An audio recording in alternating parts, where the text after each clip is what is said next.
Nobody likes me.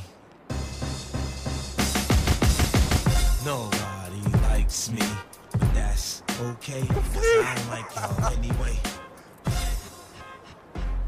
Come here, you. You cracked it. You've done it. You're coming out with a smile.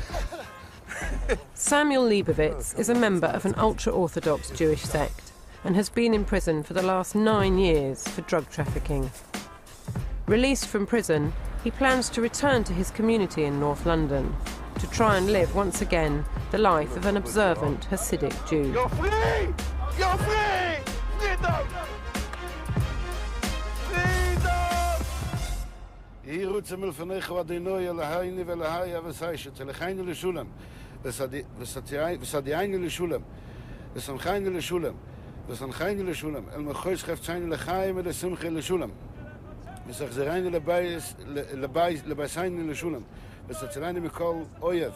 וערב בדרך עם כל מיני פרוניוס המשרקסס לובל לעולם וסישלח ברוך במעשה ידייני וסתנני לחיים ולחסד ולרחמים בעיניך ועיני כל רעיני וסישמע כל תחתיני. Samuel comes from Stamford Hill, a closed community that is hostile to the media and has almost never been filmed. It's a community of about 20,000 extremely devout Jews who live according to the rules and customs of Judaism that date back to village life in Eastern Europe several centuries ago. I hope they will accept me back the way it's supposed to be, a normal family. And I hope I'll be able to prove them that I have changed and they won't regret it.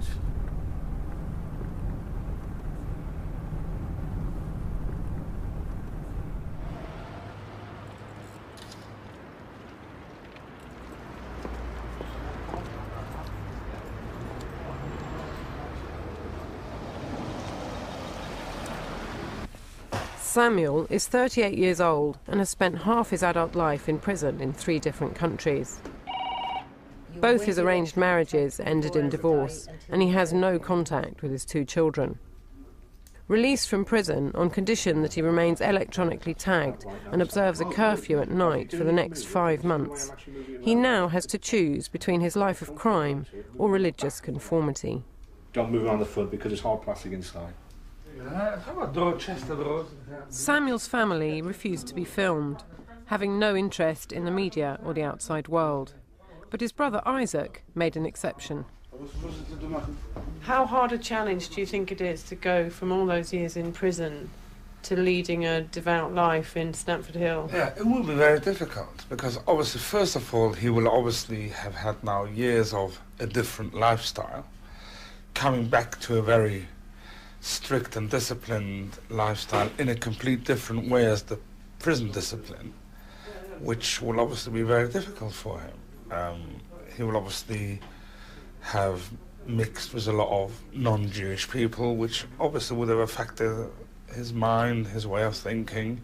He's now coming back to a very narrow-minded community, which has got one way and one way only, which is not going to be easy for him. It's a very closed community. They keep themselves to themselves. They're very law-abiding by and large. They're very family-orientated. They won't allow, most of them, a computer into the house, or certainly not the internet function of a computer. Their children aren't allowed to go out to the cinema. And it's really almost 18th century. You know, it's all books and it's all study. It's all self-improvement. Really, we could learn a lot from them, I think.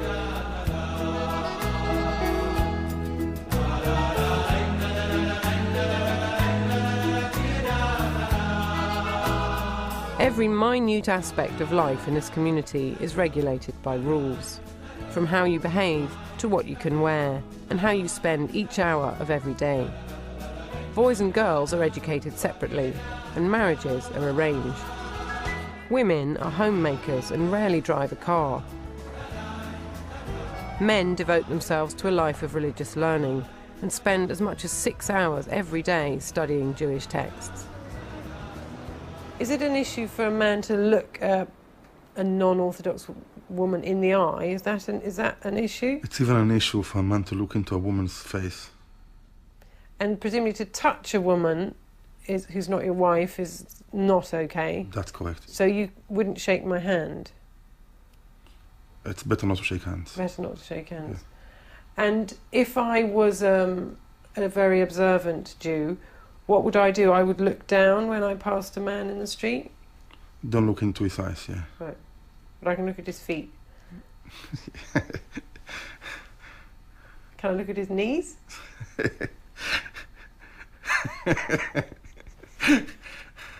No comment. You were raised in a strict Hasidic way as a Satmar Jew. Yeah. Can you just explain what does that mean? Satmar, well, in the Orthodox world, you have loads of different kinds of sects. Like you have the Lubavitch sect, you have a sect called the Gur, the Vizhnitz sect. You do have a sect, very big, called the Satmar. That's just where I was brought up. It's a very, very close community, and they're worldwide.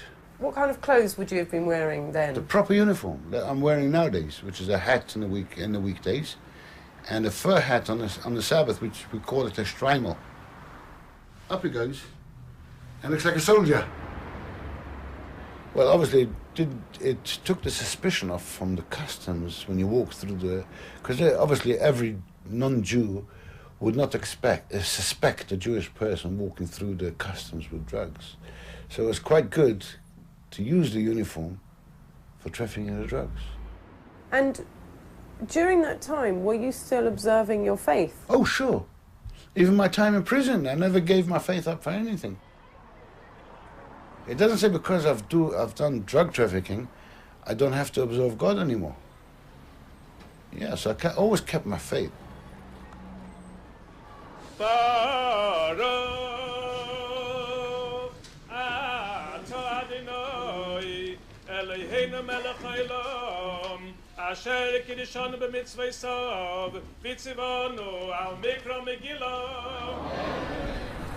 We're seeing quite a lot of Hasidic men walking around. Where are they all going?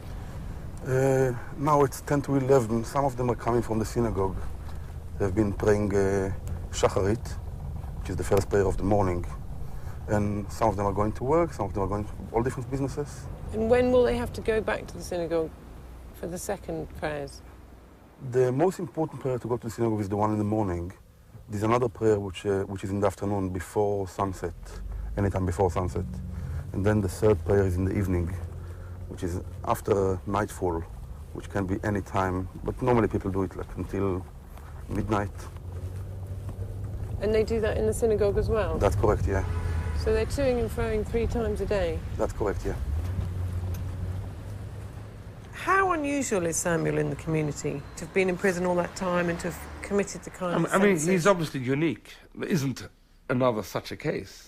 In all my experience, I have never had, of the dozens of drugs cases in which I've defended or had experience of professionally, I've never had an Orthodox Jew involved.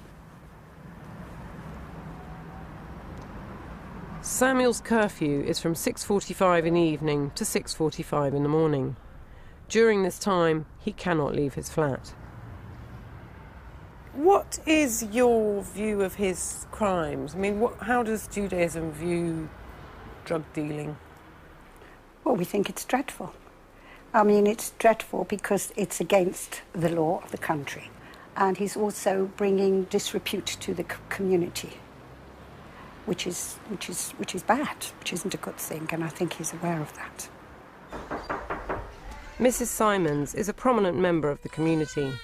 She runs several caring organisations, a Jewish housing association, a mother and baby home, and an old people's home, where she's found a job for Samuel. Yes, Mrs. Simons has offered me the job over here. And why do you think she's offered you the job? Want to help me reintegrate into the community? Because I didn't ask her. She offered my father, this and that, to help me. So she's got interest to get me back into the community, to become normal again.